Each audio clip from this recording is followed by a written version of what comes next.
All right, everybody, welcome to Chapter 7, Part 2. So this is the second part of probability. Last time we talked about the addition rule and the multiplication rule. Now we're going to talk about the ideas of the binomial, and we're going to talk about the normal approximation for the binomial. So let's kind of step back and remember what we had talked about. Last time we began talking about the idea of a priori versus a posteriori. So how do you know the a priori probability of something, right? How do you know what the probability of something is likely to happen if it's never happened before? Well, okay. So think about a real world example. So how do you know that you're going to get a black versus a red card from a deck? So what is the probability of getting black out of a deck of cards like the ones like these? Okay. Well, what you know is if you go through and count the number of black cards, there are 26 black cards out of 52. So there's 26 out of 52. 26 divided by 52 is 0.5. And so I know that the probability of me getting a black card is 0.5. What about getting a heart from a deck of cards? Well, I know there's 13 out of 52. 13 hearts out of a deck of 52 cards. 13 divided by 52 is going to give me 0.25. That's the probability of me getting a heart from a deck of cards. Well, what about getting a heads when you flip a coin? Well, if you look at a coin, it's heads on one side, it's tails on the other. It's either heads or tails, and there's a head, there's a tail. It's 50%, right? Of the two options, it's 0.5. Heads is 0.5. If you think about this, what we're saying is that the frequency is going to lead to the probability in a distribution, meaning 26 out of 52 cards, the frequency of black cards was 26 out of the 52. And so the 26, the frequency, what is the frequency of black cards? 26, led us to the probability in the distribution. So we took the frequency divided by the n. That's what we did when we did that.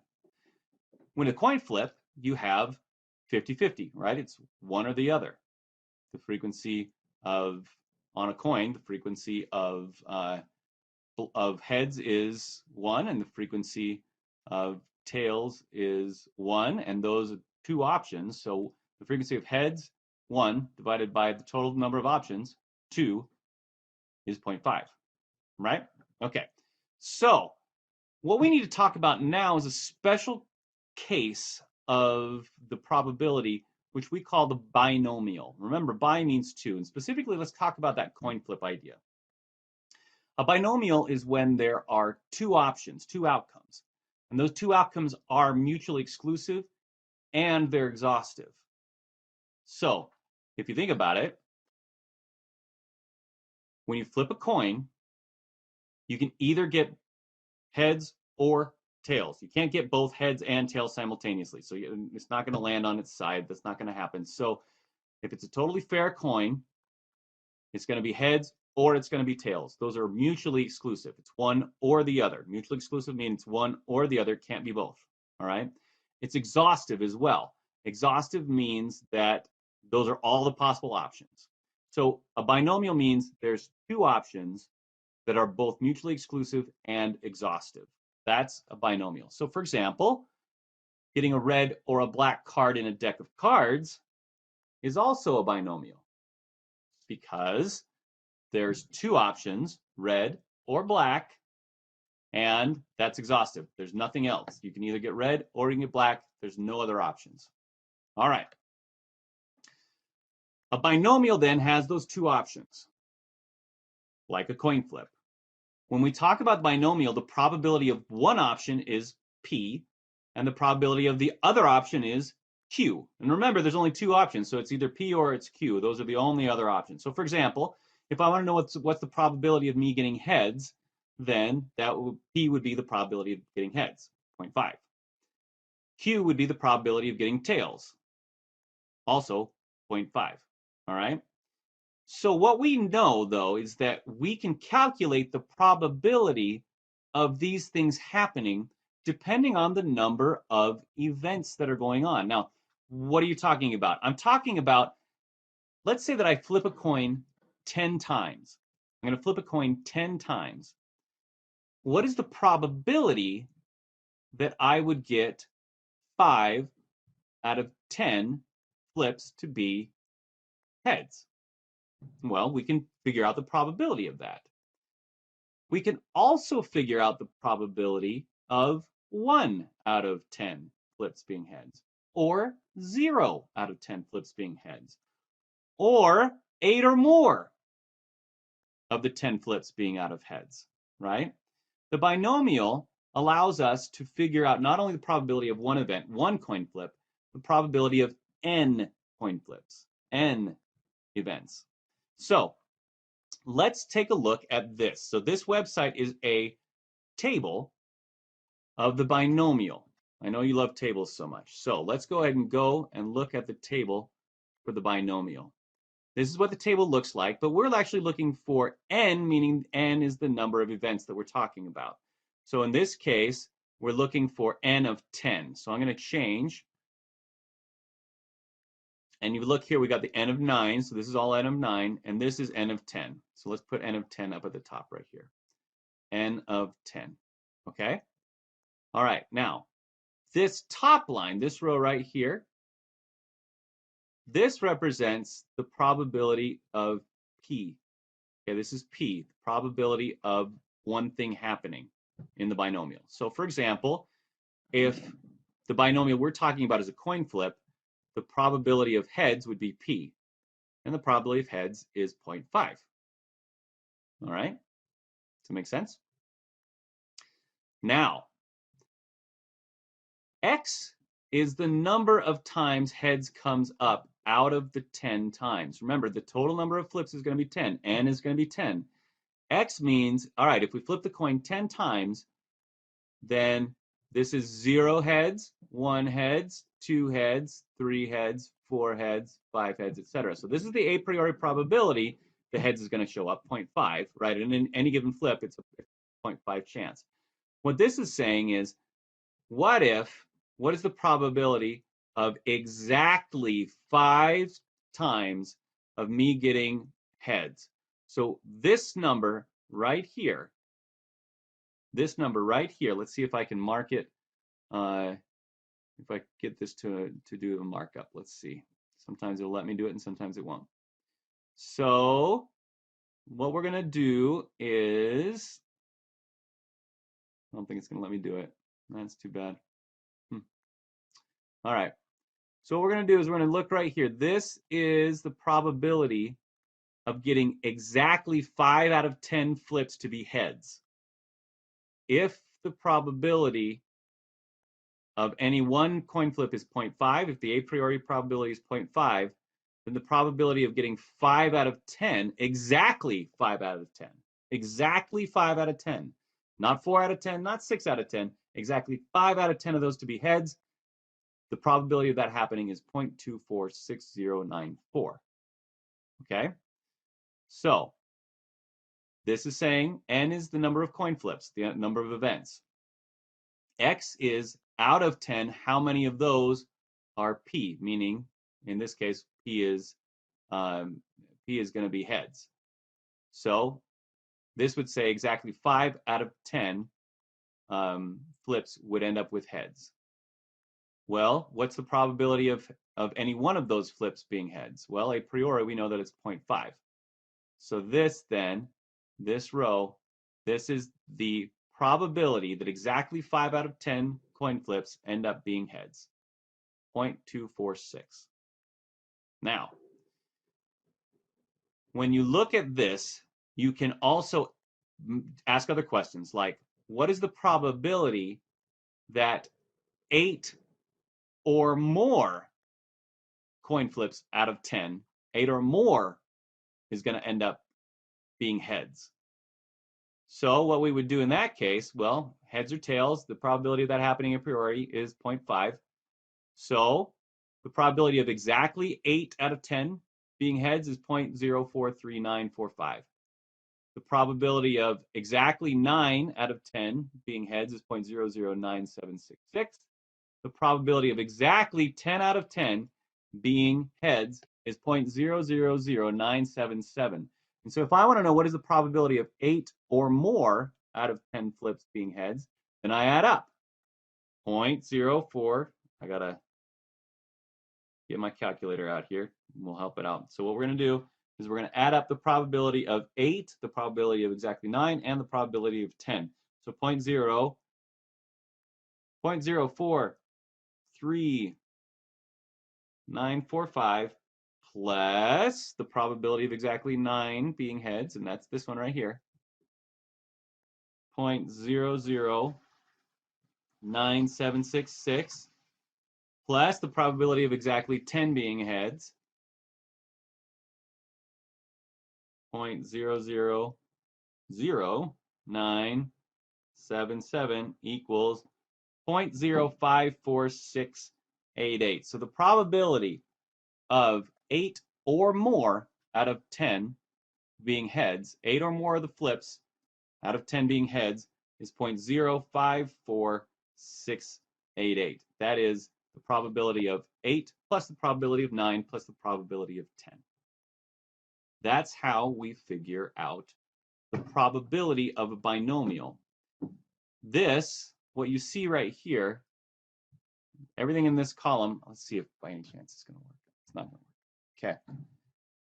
This is the binomial, and so therefore, what you see right here, everything in this column, everything that I'm circling with my mouse right here, that's a distribution. That's a distribution.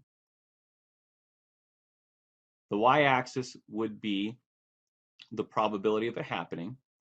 The x-axis would be the number of occurrences, right? So the number of heads that would happen. So the probability of 0 out of 10 being heads is 0.000977, right? And you'll notice that since this is an a priori 50-50 chance, this is a totally symmetrical distribution, right? The probability of 0 out of 10 heads is exactly the same as the probability of 10 out of 10 heads. That's only because the a priori probability is 0.05. All right. Okay, let's do an example. Let's do another example. Let's help you through this one. So, do another example. So here's the example that we're going to do. If I flip a coin 12 times, what's the probability that I will get heads exactly 10 times? So if I flip a coin 12 times, what's the probability that I will get heads exactly 10 times? All right, so in order to do this, we've got to go back to that table. And you remember, I'm going to flip the coin 12 times. So I'm not going to look at n equals 10, right? Now n equals 12. Total number of coin flips is going to equal 12. Okay, now it's a coin flip, so I know that it's 50-50, right? The 50-50 chance of getting heads. So the question was, what is the probability if I flip a coin 12 times, and I know that a coin flip is a 50-50 chance on each one of those separate flips. If I flip a coin 12 times, what's the probability of getting exactly 10 of those to be heads? So I'm looking at the row with 10 and the column of 0.5. I'm looking at this right here. The probability of exactly 10 out of 12 coin flips being heads is 0.016113. That is the probability of exactly 10 out of 12 being heads. All right, let's do in the next one. If I flip a coin 12 times, what's the probability that I will get heads 10 or more times? 10 or more times. Okay, back to our table. So we're still in n equals 12, right? So we're going to flip the coin 12 times. But now, instead of just exactly 10, I want 10 or more. That means the probability of 10 plus the probability of 11 plus the probability of 12. So I need to add up. Now what I've got is the probability of 10 is 0.016113 plus the probability of 11 out of 12, and that is 0.00293 plus the probability of 12 out of 12, which is 0.000244. That equals a probability of 0.019287. So the probability is 0.02. 0.02. 0.019287 rounds to 2 decimal places, is 0.02. The probability of me getting 10 or more heads out of 12 flips is about a 2% chance. All right, great.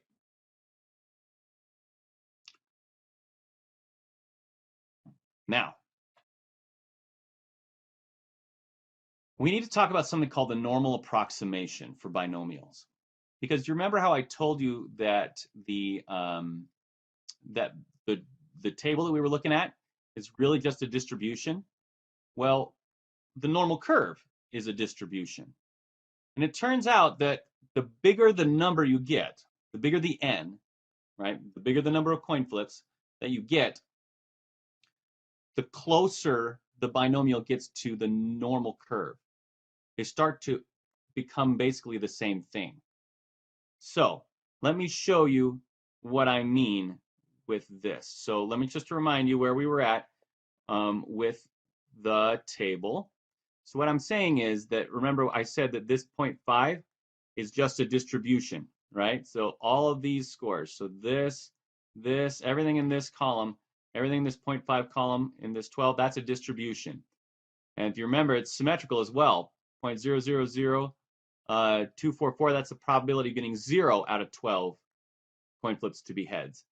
But the probability of getting 12 out of 12 is 0.000244, right? And if you look in, this turns out to be a curve. So if the y-axis, and I don't think it's going to let me draw on this, that makes me sad. If the y-axis is the probability of it happening, then those, if you just map out everything in that column, you're going to get a normal curve. It's going to look just like a normal curve. And so what we can do is we can figure out the probabilities of binomials using the normal curve when we have big n's. When we have a lot of coin flips, we don't just use a table. We don't use this table. We use the normal curve table, the z table. So what do I mean by that? Well, let me give you an example. All right. So here's the question. If there are 150 people in the room, what's the probability that 20 or more of them are left-handed? So the first thing we need to figure out is this a binomial? Remember, a binomial is the probability of 2 different outcomes.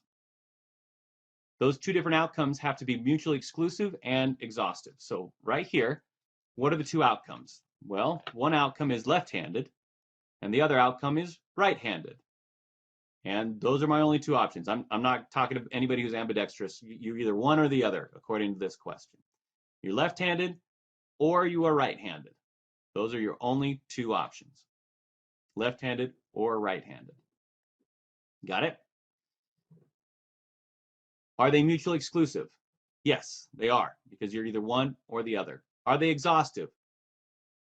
Are there any other options between left-handed and right-handed? The answer is no, there's not. You're either left-handed or you're right-handed, and you can't be both. You're one or the other. That's the rules that we're going to talk about right here. Don't get philosophical on me. Let's keep it simple for ourselves. All right. Now, if you think about this, this is a little bit different than what we've been talking about before, because what we've been talking about before was the probability of a coin flip. But in this case, in real life, about 10% of the population is left-handed. And that means 90% is right-handed. That's not a 50-50 chance. It's not a coin flip. That's a little bit different. So the probability of, and if you remember, we had 150 people in the room. And what's the probability of 20 or more of them are left-handed? So let's write that down. So the probability of 20 or more of 150 people. Okay, so what I'm getting is there were 150 people total, and we want to know if 20 or more of them are left-handed. All right, so n is going to be 150. So why don't we just use the table? Why do we want I don't want to mess with these formulas right here because that sounds boring. So let's go back to the table. I'm going to go ahead and exit out of this. Those incantations for a little while. All right, let's X out of this. And let's go and say, all right, remember, there's a bunch of probability tables, so let's just go, wait a minute. Oh no, what kind of website is this? I have an N of 150 and this only goes at an N of 29. Oh man. Can you imagine what an N of 150, what kind of table that would look like? You'd have to have all of these for 150 different numbers. That's an awful table. We're not going to do that. That sounds awful. Let's not do that. That sounds lame. So instead, what we're going to do is say, hey, I know if I've got a big N, and in this case, a big N is anything over 30, right? So if I've got 30 or more events happening, like 30 or more coin flips, then I should be able to just use the normal approximation. Because if you remember, everything in that column was just like the normal approximation. So what we're going to do is instead of using this table right here, we're going to use our old friend, the normal distribution. We love the normal distribution. We're going to use this normal distribution. Now, this is not a binomial distribution, but as the binomial gets big enough, it turns into a normal distribution. So how do we do this then? This is showing me z-scores. I don't have like the probability of, the probability of left-handed, probability, where's my probability of my heads and my probability of my tails? What is that? I don't know what that is. Well, let me help you out. Here we go. So what this is saying is I need to figure out the probability of 20 or more people out of 150 being left-handed in the room. Now, I don't have what I had before. So I don't have the binomial to look at. So I've got to go in and use this formula. I got to find a z because I want to use the normal distribution, right? The z table. So I got to find a z. Well, how am I supposed to find a z? Well, we know how to do a z. Z is x minus the mean, in this case mu, over the standard deviation, which in this case, because of population, we're going to do lowercase sigma, right? So we got to find that z. That's a z. Okay. Well, we don't have mu, so we got to approximate it. Mu is going to be n times p. N, in this case, is 150. I got 150 people, right? P is the probability that anyone is left-handed, that any one of those people is left-handed. Just like 0.5 is the probability of any one coin flip ending up with heads, well, P is the probability of any one person being left-handed. And in this case, that's going to be 0.1 because we know that 10% of the population is left-handed. So this n times p would be 150 times 0.1.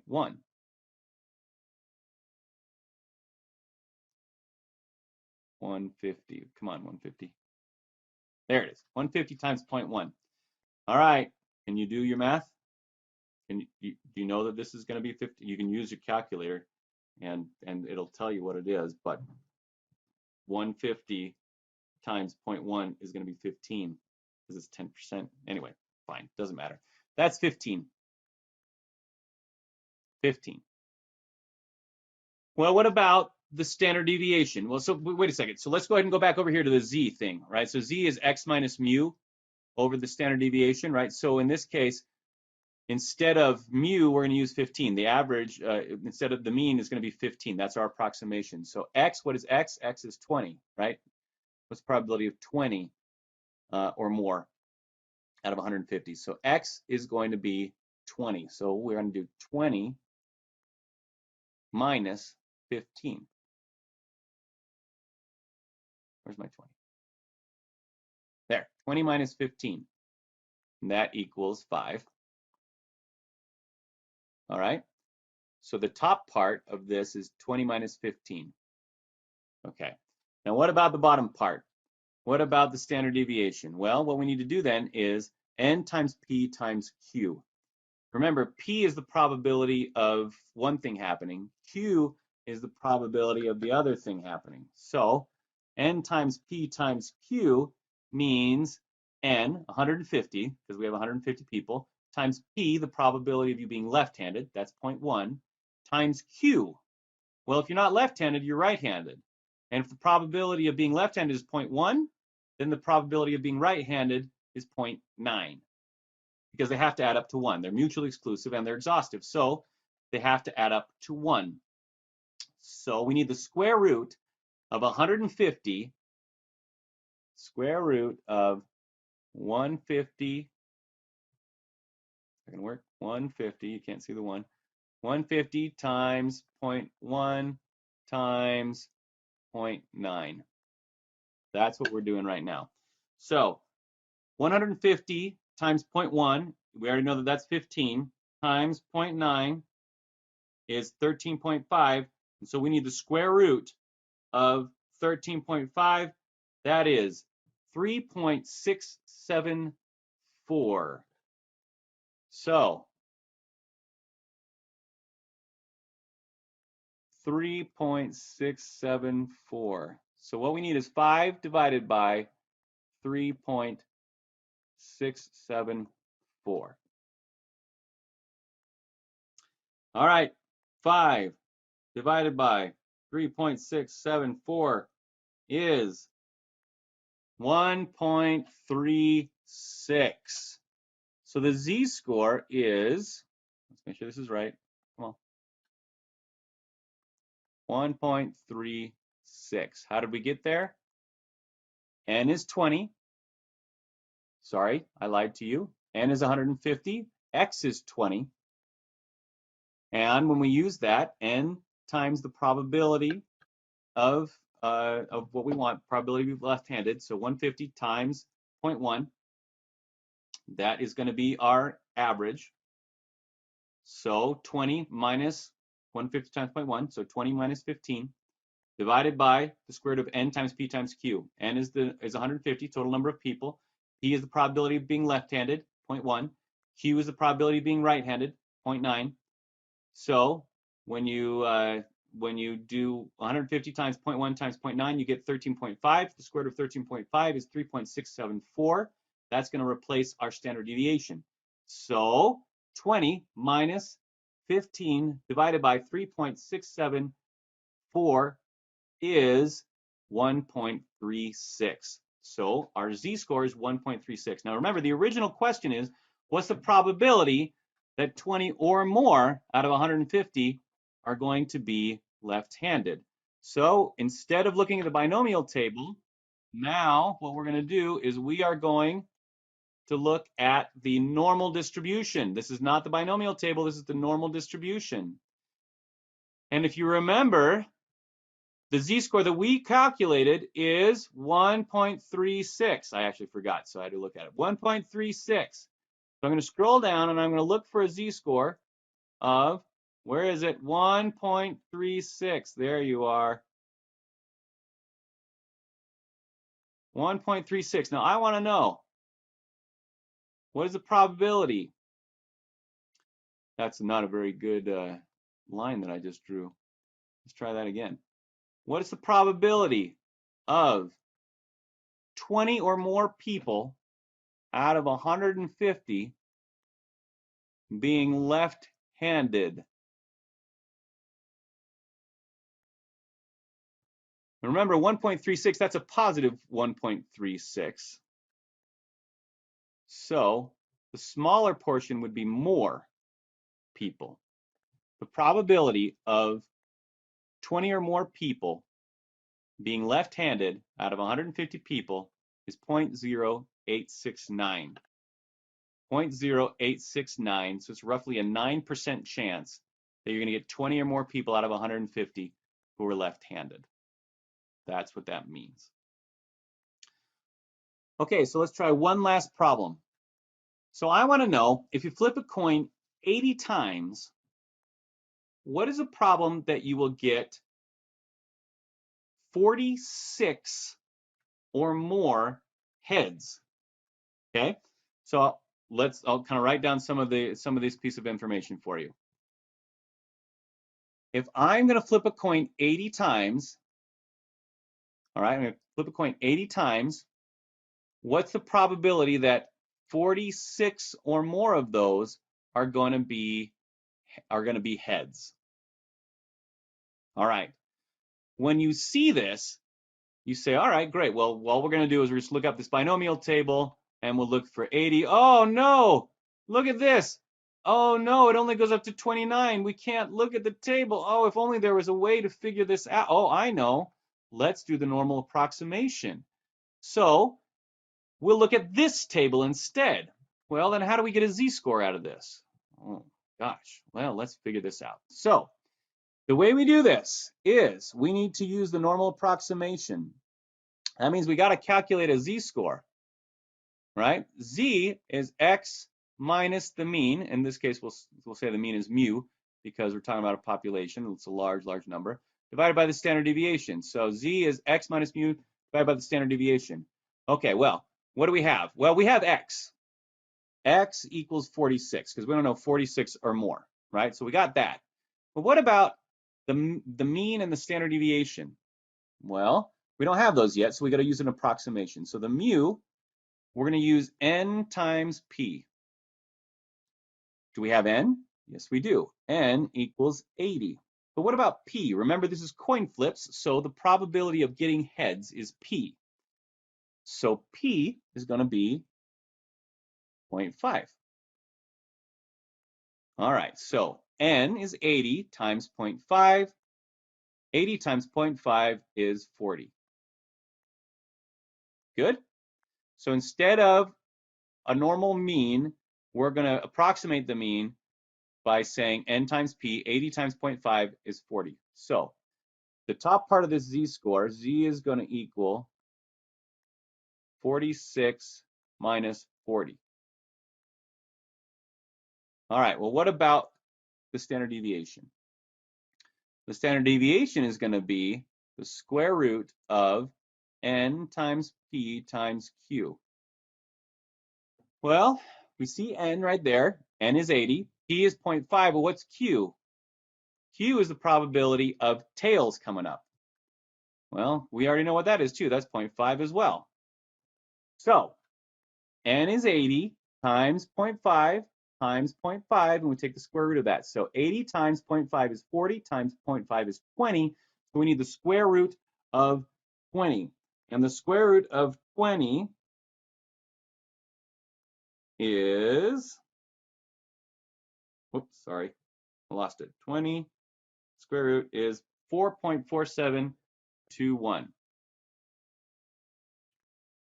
equals 4.4721. So we're going to get 46 minus 40 divided by 4.4721. All right, 4.721. That is 46 minus 40 is 6. So 6 divided by 4.4721. 6 divided by 4.4721 equals 1.34. So the z-score is 1.34. 1.34165 is what I've got. That means if the question is, all right, I've got 80 flips of the coin, 80 flips of the coin. What is the probability that 46 or more of them are going to end up being heads? Well, the z-score for 46 becoming heads is 1.34. So what I need to do is look for the z of 1.34. 1.34. It is right. I'm going to use this pen. 1.34. That's the z-score that we want. Now we want to know what's the probability of that or more. And since this is a positive 1.34, then we are looking for the smaller portion.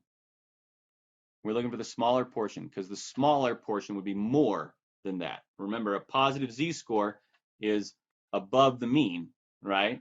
So the smaller portion would be anything above that. That's smaller. It's less than 50%, so it's smaller portion. So the probability that 46 or more out of 80 coin flips would end up being heads is 0.0901. 0.0901. It's about a 9% chance that you would get 46 or more coin flips to be more than 46 or more coin flips out of 80. All right, thanks everybody.